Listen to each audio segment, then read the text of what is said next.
This is definitely my favorite beach in the world, and the conditions were some of the best I've seen in several years. But I was essentially just in the water taking photos and shooting video like I have for about 15 years now.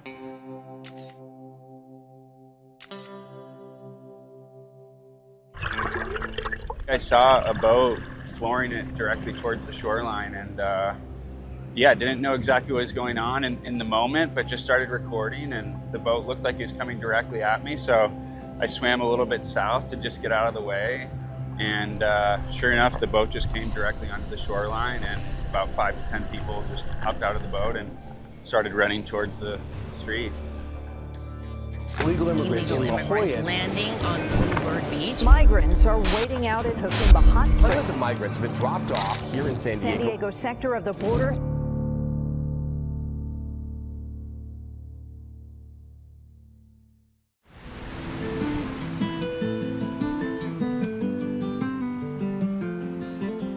My name is Jack Enright, and I shoot video for a living.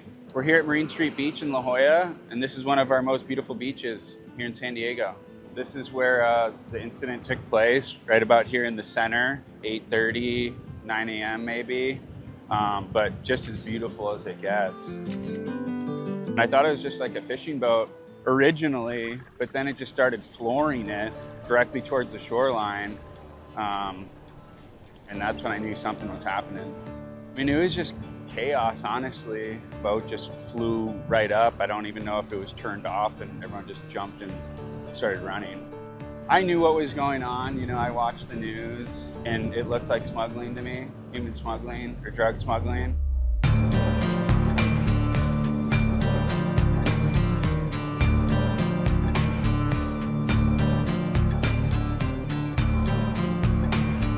In the last 3 years, we've seen an exponential increase in maritime smuggling.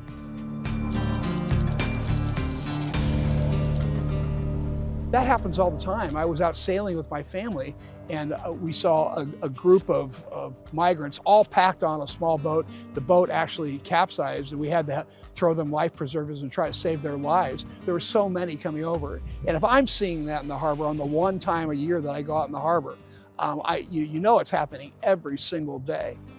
This boat's arriving from Mexico, you know, full of people, and these are like 12 or 15 people per boat. We see the boats coming in, they land on the shore and just basically beach the boat itself, and then people get out, to a half dozen people or so, and they just walk into the neighborhoods. We've seen this on video, we've seen surfers out capturing this on their GoPros, and it's just, you know, untenable and unsustainable that to have people just coming in and walking into neighborhoods from another country, being unvetted, not going through the process with any border patrol. And quite frankly, it's pretty scary, I would think, you know, for the people living right now along the coast.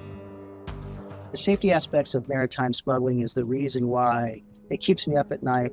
Ocean smuggling is so dangerous. These pangas are open-hold pangas, and they're operating offshore 15, 20 miles in 5-6 foot seas. It can turn almost immediately from a interdiction into a search and rescue.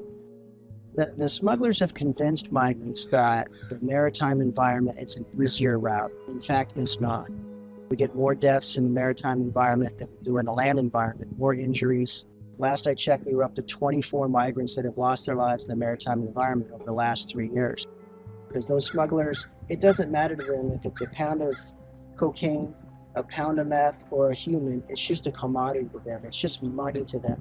And the callous nature of their operations put migrants' lives at risk, and put my agents' lives at risk every time they try to smuggle migrants. Generally speaking, it's going to be some sort of a sensor or an aircraft that detects this movement first. That's why it's so important to have our King Air Maritime Patrol aircraft here in San Diego, because we are the first ones to detect the migrant movements. The drug seizures can come from any direction, and that's what makes, on the maritime side, so interesting is when our airplane sees a suspicious vessel. Sometimes we see bodies, sometimes we see people using our infrared cameras, so we kind of know, okay, this one's a migrant venture. But other times, if it's like a cuddy cabin or a sport fisher, we don't know, we just know it's suspicious. So when we send our surface vessel, our coastal interceptor vessel out there to interdict that vessel, it can go several different ways, none of which are fun. When you pull up, it could be a migrant vessel, which it could turn into a search and rescue situation almost immediately. You could have hypothermic migrants that you have to care for immediately, which is why we have emergency medical technicians qualified as our boat crew members. But secondarily, it could be a drug venture. We could be pulling guns on a drug smuggler, and we don't know until we get next to that boat. So in the maritime environment, when you're in close quarters like that, it can be very dynamic and very dangerous. A lot of these maritime smuggling ventures are trafficking organizations that are very networked. So they oftentimes have pickup vehicles waiting, which is what we caught this morning. And a lot of times those pickup activity are U.S. citizens driving U.S. registered vehicles. So there's a big intel chain that follows that movement. So a lot of times they're picked up and they're taken to stash houses for further transport into the nation's interior. I definitely think it's a safety concern, you know. I think it ultimately comes down to, you know, leadership and, improving our safety and security as a whole. If the citizens of California see pangas landing ashore and 8, 10, 15, 20 people offloading and wadding ashore, they should call law enforcement and allow us to get out there, try to apprehend these people entering illegally, but also start the cleanup effort for the panga and potential hazardous materials on board that panga as well.